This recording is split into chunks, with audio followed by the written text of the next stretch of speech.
So hello डिफरेंट्स, आप सभी का मेरे चैनल पे स्वागत है। तो मेरिट स्कॉलरशिप एग्ज़ाम 2024-25 का होने वाला है, जो कि आप लोगों ने मुझे कमेंट किया था कि 14 या 15 फरवरी से है। ठीक है ना। तो इसलिए मैं सैम्पल पेपर लेकर आ चुका हूँ। ये सैम्पल पेपर है।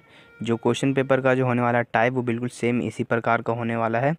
तो पहले हम समझ लेते हैं आपका पेपर कैसा होने वाला है, किस टाइप के क्वेश्चन आएंगे। ठीक है ना, पहले वो समझ लेते हैं। उसके बाद मैं सैम्पल पेपर भी इस साल का मैं दिखा दूंगा आपको। ठीक है ना।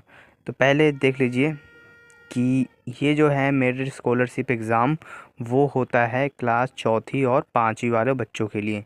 ठीक है, आप सभी को पता ही होगा चौथी और पाँचवीं वाले बच्चों के लिए ये सिर्फ होता है मेरिट स्कॉलरशिप एग्ज़ाम। इसमें आप लोगों को मिलते हैं पैसे। ठीक है, मतलब मेरिट स्कॉलरशिप एग्ज़ाम में आपको पैसे मिलते हैं, स्कॉलरशिप मिलते हैं। ठीक है ना।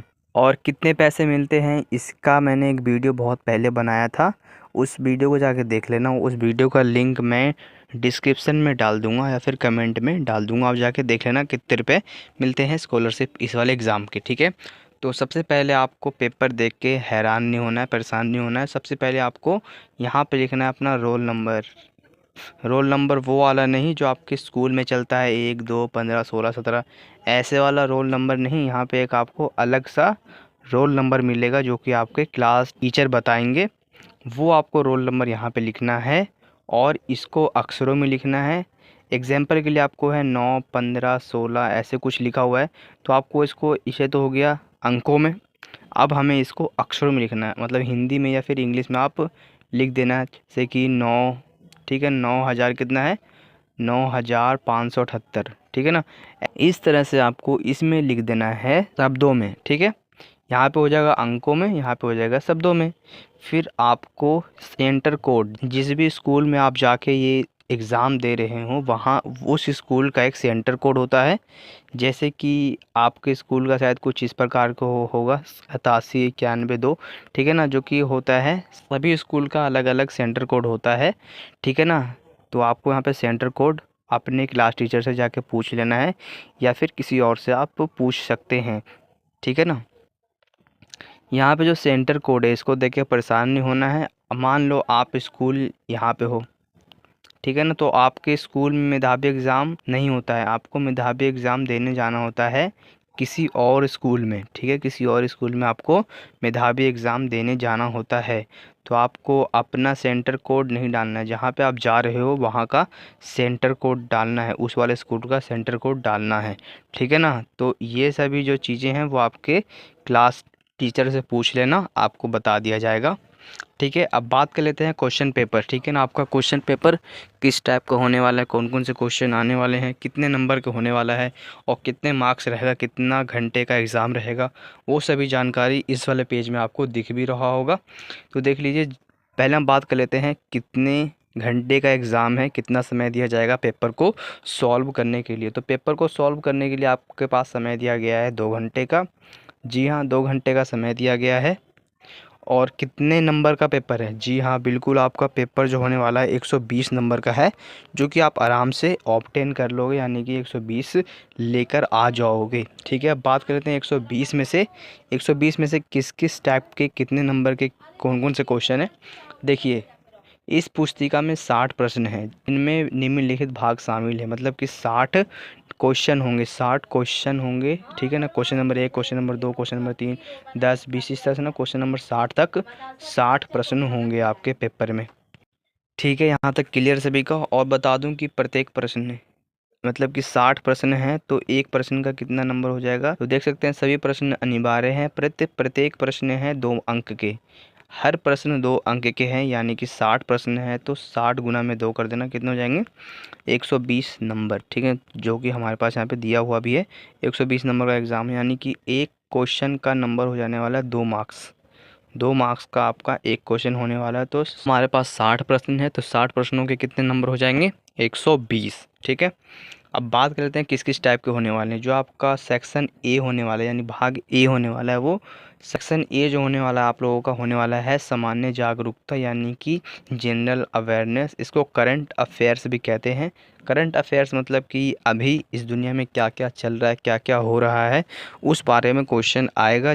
जैसे कि विधानसभा का चुनाव होने वाला है 2025 में, यानी कि तो वो एक करंट अफेयर्स है। और भी करंट अफेयर्स बहुत सारे हुए होंगे, तो वो करंट अफेयर्स के कितने क्वेश्चन आएंगे, 10 क्वेश्चन आएंगे, तो इनके नंबर कितने हो जाएंगे, 20 नंबर। ठीक है, तो 20 नंबर का करंट अफेयर्स हो जाएगा। ठीक है, सेक्शन बी में होगा तार्किक योग्यता, रीजनिंग एबिलिटी। जी हाँ, तो ये आएगा रीजनिंग एबिलिटी, मतलब कि आपको सोचना है कि ऐसे क्यों हुआ, ठीक है, इसका कारण क्या था, उसके बाद आपको टिक करना है। तो ये भी सेम उसी तरह से होने वाला, करंट अफेयर्स की वजह से 10 क्वेश्चन आएंगे, इसके कितने मार्क्स हो जाएंगे, 20 नंबर का ये भी आपका क्वेश्चन रहने वाला है। फिर आएगा सेक्शन सी होने वाला है मात्रात्मक योग्यता, यानी कि क्वांटिटेटिव एप्टीट्यूड। ये भी आपका 10 क्वेश्चन होने वाला है, 20 नंबर के होंगे ये भी। ठीक है ना, तो एप्टीट्यूड मतलब कि वही आपके क्वेश्चन रहेंगे मैथ वाले, ठीक है ना, गुना भाग इस ये सब होने वाला है एप्टीट्यूड में। ओके, क्लियर सभी का। अब होने वाला है सेक्शन डी होने वाला है। जो आपका सेक्शन डी है उसमें आपको हिंदी और इंग्लिश या उर्दू। अब बात समझ लीजिए, जो सेक्शन डी और ई है, सेक्शन डी और ई, इस वाले में आपके पास हिंदी भाषा, उर्दू भाषा और इंग्लिश भाषा के क्वेश्चन आएंगे। अगर आपने हिंदी लिया है तो हिंदी के प्रश्न आएंगे, अगर आपने उर्दू लिया है तो उर्दू के प्रश्न आएंगे। इनमें से कोई एक आएगा। और एक जो इंग्लिश है, इंग्लिश तो सभी के लिए कंपलसरी है, ठीक है ना। तो जो हिंदी या उर्दू है वो वाले 5 प्रश्न आएंगे आपके एग्ज़ाम में, 10 नंबर के रहेगा ये वाला हिंदी उर्दू वाला। और जो अंग्रेजी है, सेक्शन ई है, ये है भाषा 2 यानी अंग्रेजी, जो कि कंपलसरी है। ठीक है, जो कि इंग्लिश वाले, जो इंग्लिश वाला सेक्शन है उसमें से 5 प्रश्न आएंगे, ये भी 10 नंबर का होने वाला है। अब बता दूं कि हिंदी, उर्दू और इंग्लिश ये बहुत ही इजी से होने वाले हैं। मतलब कि आपको एक मिलेगा इस तरह का स्टोरी अनसीन पैसेज, इसमें कुछ लिखा रहेगा, ठीक है, और एक क्वेश्चन होगा, ठीक है ना, उस क्वेश्चन का आपके पास जवाब पूछेगा, इसका जवाब क्या है, ऊपर स्टोरी को पढ़ के आपको टिक कर देना है। बस इजी से क्वेश्चन आने वाले हैं। एफ वाला देखिए, पाठ्य पुस्तक प्रश्न। आपके जो किताब है, जो आपके पास पुस्तक है, वो कोई सा भी पुस्तक हो, ठीक है ना, पर्यावरण अध्ययन का, सामाजिक का, हिंदी का, अंग्रेजी का, इनमें जो भी चैप्टर्स हैं उनमें से क्वेश्चन आएगा 20 प्रश्न होगा, तो इसके नंबर कितने हो जाएंगे, 40। ठीक है, तो मैंने बता दिया है। ओके, यहाँ तक सभी का आई होप कि क्लियर ही होगा। ठीक है, तो इस तरह से अगर आप इन सभी को इक्वल करोगे तो हो रहे हैं 60 प्रश्न। अगर आप इनको इक्वल करते हो तो होते हैं 120 नंबर। तो 60 नंबर का 120 मार्क्स होने वाले हैं।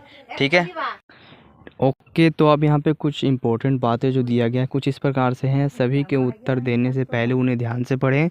जी हाँ, read the all question carefully before the answering them. बिल्कुल सही बात है, प्रश्न एक बार अच्छे से पढ़ लेना। और ऐसा मत पढ़ना कि सिर्फ एक ही क्वेश्चन पर अटक जाना, ऐसा बिल्कुल मत करना। आपके पास सिर्फ 2 घंटे हैं, 120 मिनट आपके पास हैं, और 60 क्वेश्चन, यानी कि हर एक क्वेश्चन के लिए आपके दिए गए हैं 2 मिनट। ठीक है ना, तो 2 मिनट में एक क्वेश्चन हल कर देना, आराम से कर लोगे। ठीक है, अगला जो है, किसी भी प्रश्न के अंग्रेजी और हिंदी संस्करणों के बीच की किसी भी तरह की विसंगति के मामले में हिंदी संस्करण अंतिम को प्रभावित माना जाएगा। ठीक है, अगर देखो, अगर किसी मतलब कि एक तरफ हिंदी एक तरफ इंग्लिश है, अगर किसी में भी उल्टा सीधा लिखा हुआ है तो इस मामले में सिर्फ हिंदी संस्करण को ही अंतिम माना जाएगा। ठीक है, जो हिंदी में लिखा होगा उसी को माना जाएगा। ओके, प्रश्न का उत्तर अंकित करने के लिए विकल्पों के सामने ही सही बॉक्स दिए गए हैं। मतलब कि ऑप्शन वाले आपके रहेंगे क्वेश्चन जो रहेगा, ठीक है ना, ऐसे रहेंगे बॉक्स में लिखे हुए। ठीक है ना, तो इधर पे कुछ एक का आंसर होगा, यहाँ पे कुछ और लिखा होगा, यहाँ पे कुछ और लिखा होगा। जो आपको करेक्ट लगता है आप जो बॉक्स में है बॉक्स पे ही टिक करें, ना कि आप आंसर पे टिक करना। ऐसा मत करना, जो बॉक्स है बॉक्स के अंदर ही आपको टिक करना है। ठीक है, प्रश्न संख्या 31 से लेकर 35 के लिए हिंदी या उर्दू में से किसी एक भाषा के प्रश्नों का उत्तर दें। देखिए, जो क्वेश्चन नंबर 31 से 35 तक है उसमें हिंदी है और उर्दू है, तो आपको हिंदी या उर्दू में से किसी एक भाषा में ही जवाब देना है। हाँ, कि आपको हिंदी में भी उत्तर दे दो और उर्दू में भी दे दो, ऐसा मत करना। ठीक है, आपका ऐसे करोगे तो आपका सिर्फ टाइम वेस्ट होगा और कुछ नहीं, फ़ायदा कुछ नहीं होने वाला है। ठीक है, अपना उत्तर अंकित करने के लिए नीले या काले बॉल पेन का प्रयोग करें। आंसर टिक करने के लिए आपको ब्लैक या ब्लू पेन का यूज़ करना है और किसी रंग का नहीं। ठीक है, आपको इस पुस्तिका में किसी भी सीट को फाड़ना या हटाना नहीं चाहिए। परीक्षा भवन छोड़ने से पहले उत्तर पत्रक निरीक्षक को सौंप देना चाहिए। इसमें कहा गया है कि जो आपके पास जो इस तरह का आया है पेपर, जो सीट आया है, इसको ना फाड़ना है ना काटना है, और जब आप क्लास छोड़ोगे तो छोड़ने से पहले वो पेपर आपको जो क्लास में होंगे, जो भी क्लास में होंगे अध्यापक, आपको उनको सौंप देना है। ठीक है, ओके, यहाँ तक सभी क्लियर है? क्लियर यहाँ तक? ठीक है, आप बाकी के पॉइंटों को आराम से पढ़ लेना, जो कि आप सभी को पता ही होगा। ठीक है, तो देख लीजिए, ये कुछ एक पेज में दिखा रहा हूँ करंट अफेयर्स का। देखिए ये क्वेश्चन है, एक तरफ इंग्लिश में रहेगा, एक तरफ हिंदी में रहेगा। ठीक है, आपको हर एक क्वेश्चन को ध्यान से पढ़ना है, और अगर आप एक ही क्वेश्चन में अटक जाओगे तो बाकी के क्वेश्चन कैसे हल कर पाओगे, इसलिए ना फटाफट आराम से ध्यान से पढ़ लेना, फिर टिक कर देना। और देखो यहाँ पे जो जो दिए गए हैं टिक बॉक्स, जो बॉक्स दिए गए हैं, आपको इसी के अंदर में ही टिक करने हैं। ठीक है, अगर आप इस पे टिक कर देते हो तो ये गलत माना जाएगा।